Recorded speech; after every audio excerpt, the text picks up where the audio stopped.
Bonjour, bienvenue à ce troisième épisode de Notre Terre, le feuilleton que vous voulez pas manquer. En tout cas, si vous avez un projet ou un obscur projet, un jour peut-être, de vous créer une communauté. Alors, j'ai décidé il y a quelques semaines de vous présenter le play-by-play en bon français de ce qui se passe quand on se crée une communauté. Et puisqu'on doit commencer un feuilleton par précédemment au feuilleton Notre Terre, eh bien, je vous rappelle que dans les deux premiers épisodes, j'ai d'abord présenté le projet dans l'épisode 1. Dans l'épisode 2, je vous ai parlé du financement divin qui m'est tombé du ciel par des synchronicités incroyables à la dernière minute, justement pour être c'était vraiment organisé avec le gars des vues pour que je puisse obtenir la Terre, qui était d'ailleurs arrivée aussi par des synchronicités. Et le processus de synchronicité se poursuit aussi dans cet épisode du choix des membres de la communauté, parce que ça s'est pas passé, mais alors là, pas du tout comme je pensais que ça se passerait. Qu'est-ce qui s'est passé, en fait? Vous savez, j'avais, comme bien des gens rêvent d'une communauté, je m'étais mis dans la tête, évidemment, un projet X. Et ce projet-là, ben, je me disais, je pourrais, par exemple, si je trouve une terre, partager le terrain avec des gens de ma famille, puis des gens de mes amis, entre autres, qui vont sans doute embarquer parce que je suis tellement une bonne vendeuse que je vais les faire rêver, puis ils vont avoir envie d'embarquer dans mon projet. Alors, si on se remet en contexte, donc l'année dernière, à peu près à la même date, j'ai le financement, j'ai trouvé l'argent grâce à Robert, la vedette de l'épisode numéro 2, qui, avec son épouse, ont décidé de me prêter l'argent. On met une date de notaire, tout est beau, mais j'ai toujours personne qui a décidé d'embarquer avec moi dans ce projet-là. Et là, j'ai mis tout l'argent que j'ai là-dedans, tous mes œufs dans le même panier, en me disant, c'est sûr que je vais trouver sans aucun problème, puis de toute façon, au pire, si ça fonctionne pas, je revendrai la terre. Mais il n'était même pas question que ça fonctionne pas. Alors, je me suis dit, voici, je vais faire une première tentative parce que je savais pas trop comment faire ça. Et j'ai d'abord organisé une première réunion en invitant quelques amis de la région, parce que j'habite en Estrie, quelques amis de la région, des membres de ma famille aussi. Et là, je fais un premier souper pour parler de ce projet-là. J'essaie de faire rêver les gens autour de moi. Pour ça, j'organise une deuxième rencontre. Et finalement, je me rends compte qu'il y a de la résistance, puis que c'est pas exactement comme ça devrait se passer. Et là, plus j'avance dans cette affaire-là, plus je me rends compte que ça marchera probablement pas avec mes amis puis avec ma famille. Et là, je me mets à prendre conseil ici et là autour de moi. Je vais voir des gens qui vivent déjà en communauté, justement parce que j'avais l'idée de faire le documentaire dont je vous ai parlé, que vous voyez live finalement. Et les gens que je rencontre qui vivent déjà en communauté, puis je parle aussi à des sages par rapport à ce projet-là, qui me disent tous la même chose. Tu sais, France, la meilleure façon de créer une communauté, c'est d'écrire un projet qui est clair, qui représente tes valeurs, qui représente ce que tu veux vivre dans cette communauté-là, dans les détails les plus précis possibles, sans mettre trop non plus de détails, parce qu'il faut qu'il y ait une forme de flexibilité, mais que ce soit assez clair, que tu te sentes à l'aise, que toutes tes valeurs soient inscrites dans ce projet-là, et par la suite, tu laisses le projet attirer les gens.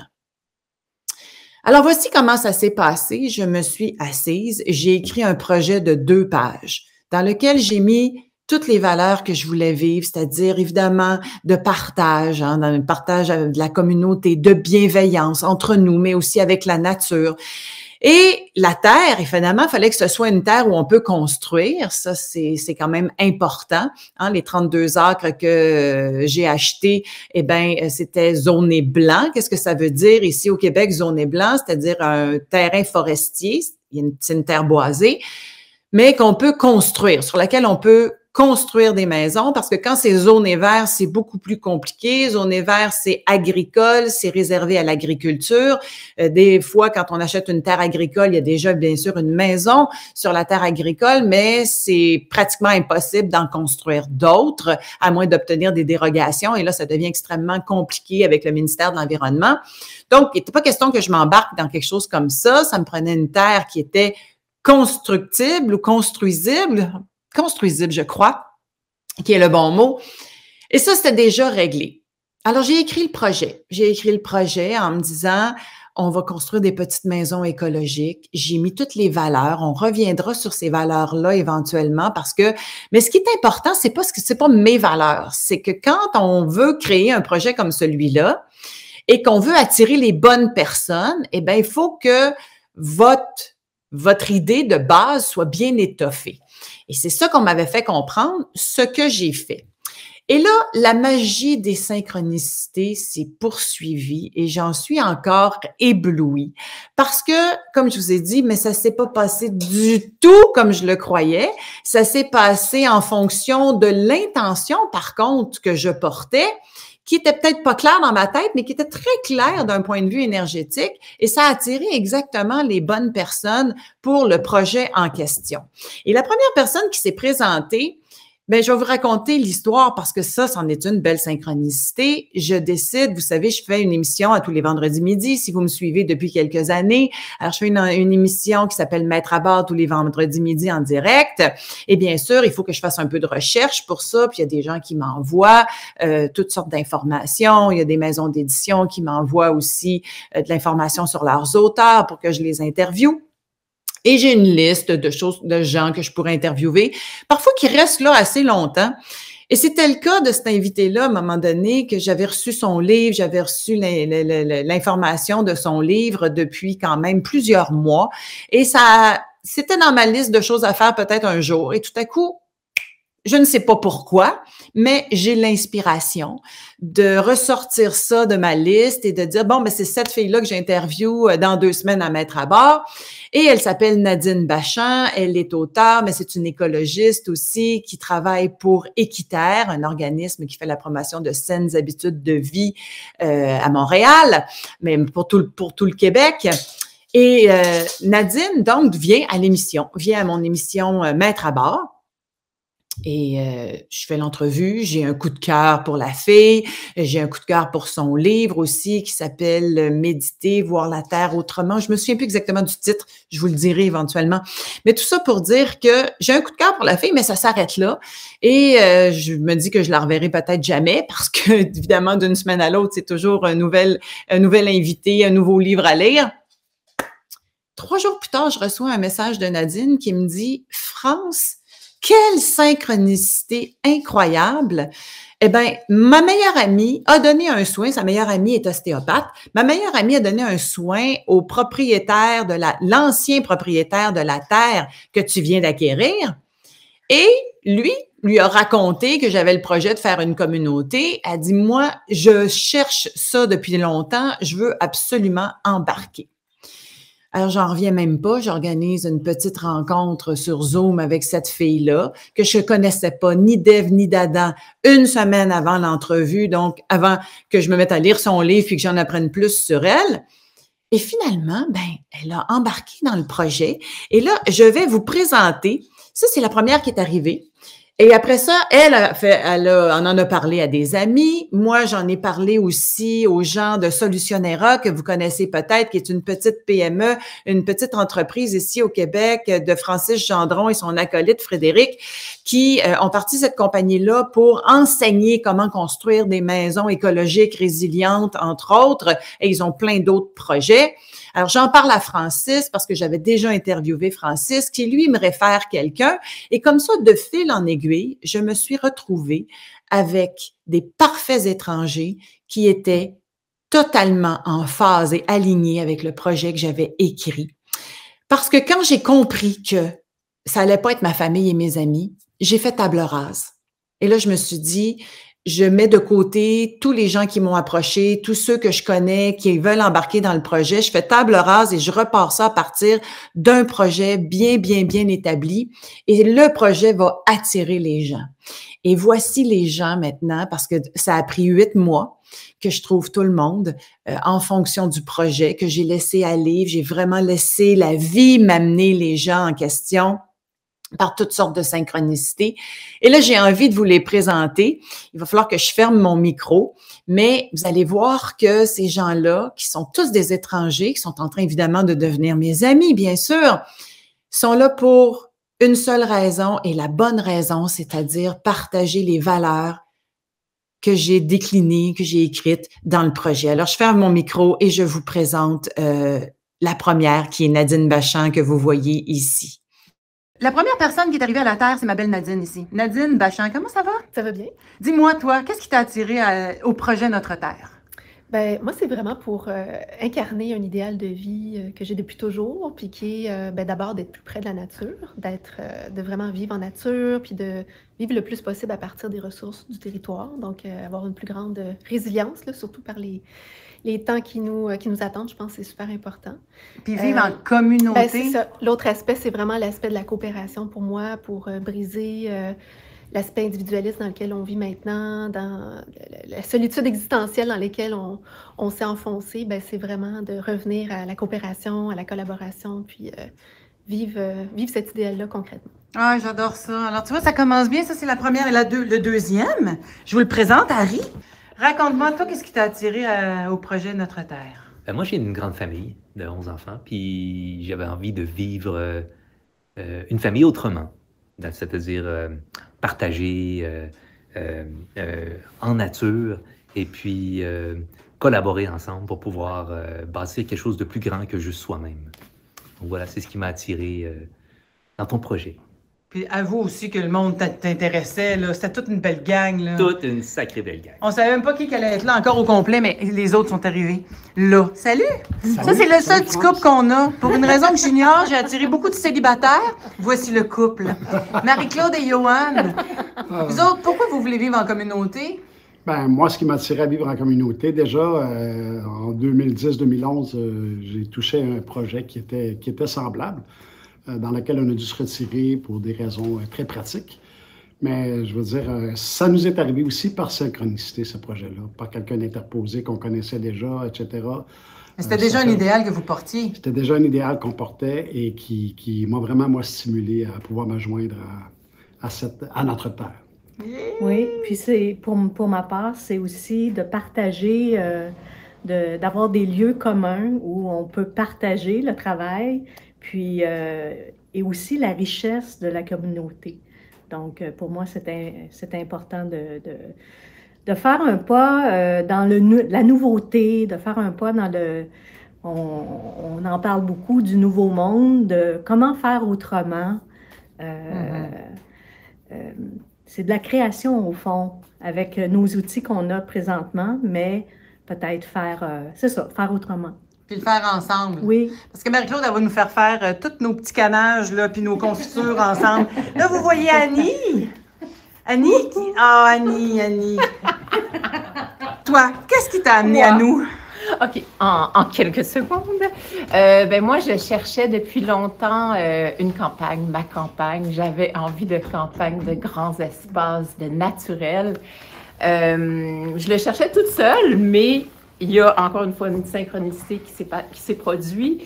Où est-ce que il y a eu cette éventualité-là de pouvoir partager, de pouvoir, tu sais, je me dis, dans notre monde, on est tous là avec nos trucs, à vouloir avoir la plupart des gens, tu sais, avec leurs avoirs, puis je me dis, on peut-tu, s'il vous plaît, partager ce qu'on a, puis le partager dans une communauté, c'est ça, dans le bois, retourner aux sources, ça me parlait vraiment beaucoup. Alors voilà, je suis hyper contente.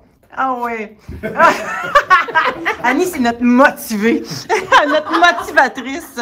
Et là, on finit avec Norberto, le petit dernier qui est arrivé.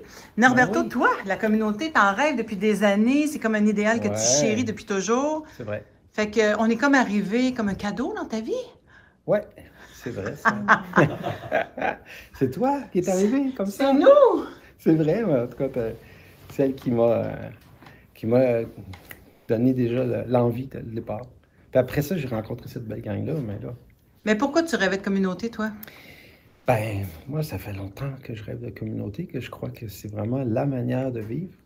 Je pense que de toute façon, qu'on le veuille ou non, on vit en communauté. Ben oui. Sauf qu'on peut choisir mieux. Hein? On peut choisir mieux, puis on peut choisir la manière, puis on peut aller vers plus de collaboration. Donc, oui, faisons-le. Hein? C'est ça. C'est l'avenir aussi, parce que il faut trouver des nouvelles façons de vivre là, si on veut continuer à subsister dans un monde qui est pas soutenable. Eh bien, voilà, vous venez de les rencontrer, hein, et j'espère que là, mon son fonctionne, c'est quelque chose, vous me le dites, mais tout ça pour dire que vous venez de rencontrer ma belle gang qui s'est présentée dans l'espace d'à peu près 7 à 8 mois, le temps que je réunisse tout le monde, eh bien, on a finalement partagé la Terre. Et ça, c'est quelque chose d'extrêmement important dans le processus.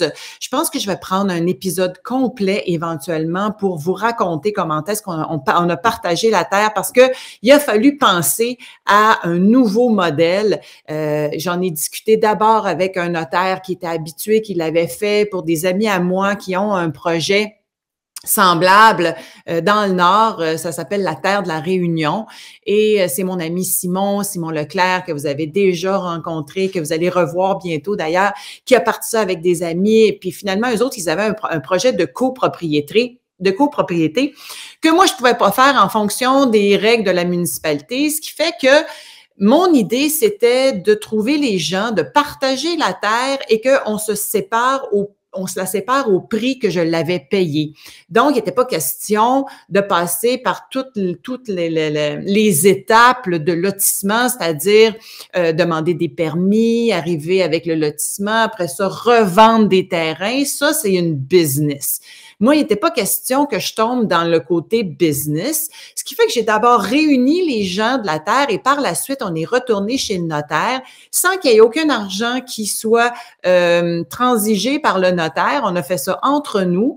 Il savait exactement combien j'avais payé, les dépenses. On s'est séparé ça en 6 et chacun m'a donné le montant pour que je puisse me rembourser, que je puisse rembourser mon prêteur. Et ça, ben, c'est un projet qui est en processus présentement parce qu'il y a une charte qui va venir avec ça pour qu'on puisse tous entériner une charte dans laquelle on est d'accord, entre autres, de partager des espaces, etc., etc.